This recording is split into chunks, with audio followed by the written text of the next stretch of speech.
अपनी अजीम रिवायत और सकाफत के लिए हिंदुस्तान पूरी दुनिया में एक अलग पहचान रखता है, लेकिन कुछ नफरतियों को ये रास नहीं आ रहा। खासतौर पर तब जब मामला मुसलमानों से जुड़ा हो। मुसलमानों से जुड़ी हर रिवायत की मुखालफत करना इन नफरतियों का एक शौक सा बन गया है।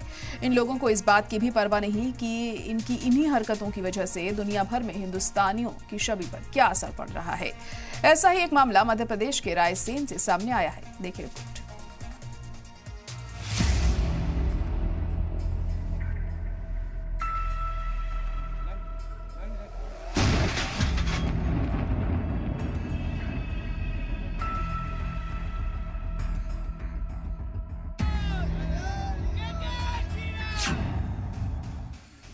हिंदुस्तान की मोहब्बत वाली रिवायत शिद्दत पसंदों को रास नहीं आ रही है।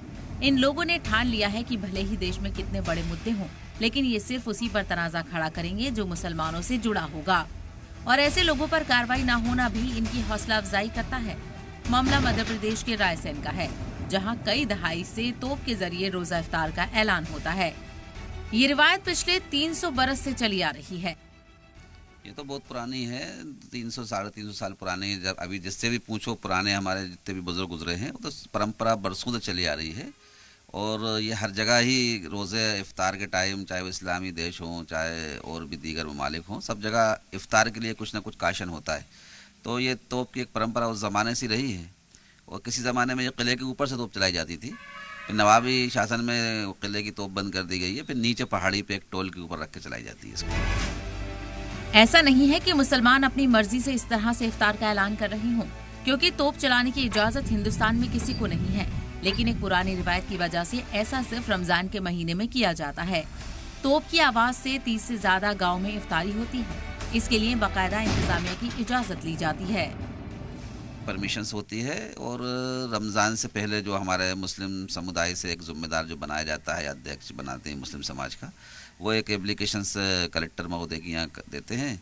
वो फिर जो पूरा रूल्स जो होते हैं उस हिसाब से वो एक मान्यता एक महीने के लिए दी जाती है। तो रमज़ान से 2 दिन पहले कलेक्टर साहब की अनुमति से वो मिलती है और उसका रख रखाव ये वो सब अच्छे तरीके से करा जाता है। और ईद के दिन ख़त्म करके दूसरे दिन उसको जमा कर दी जाती है। ये तोप साल भर इंतजामिया के मातहत रहती है। बस साल में रमजान के 1 माह के लिए बारूद के साथ मुस्लिम जिम्मेदारान को सौंप दी जाती है।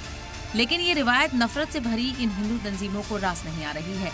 इनको इस रिवायत में इस्लामिक मुल्क नजर आता है, इनको इसमें भी इस्लामिक कानून नजर आता है। हिंदू तंजीमें इससे भड़की हुई हैं और इसे बंद करवाने के लिए रायसेन कलेक्टर को बाकायदा मेमोरेंडम दिया गया है। देखिए, तोप से प्रदूषण भी है और हानिकारक भी है। जो आवाज चलाते वो अपना पुरातत्व संग्रहालय के आदि ने, ऐसी चीजें नहीं होना चाहिए। तो फिर हिंदुओं को भी परमिशन देना चाहिए ना। हर त्योहारों पे हम भी अपनी तोप, बंदूक, तलवारें सब चीज फहरा सके। देखिए, तोप वगैरह से इस्लामिक कंट्री में चलती है और भारत सद्भावनाओं का देश है, तो यहाँ तो असंभव है। और सबसे बड़ी बात तो ये पुरातात्विक धरोहर है, उसकी क्षति पहुंच रही है, तो कहीं ना कहीं ये बंद होना चाहिए। परंपरा ये 300 साल की भाई साहब, आपको पता है कि ये 300 साल की परंपरा है।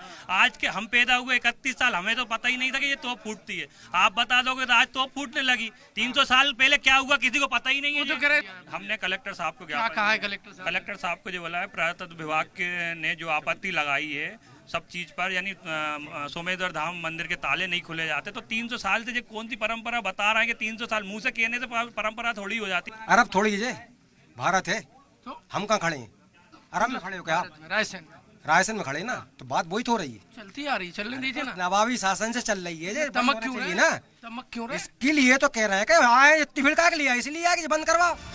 जब मामला मुसलमानों के खिलाफ हो तो इंतजामिया भी इस मामले में बोलने से बचती रहती है।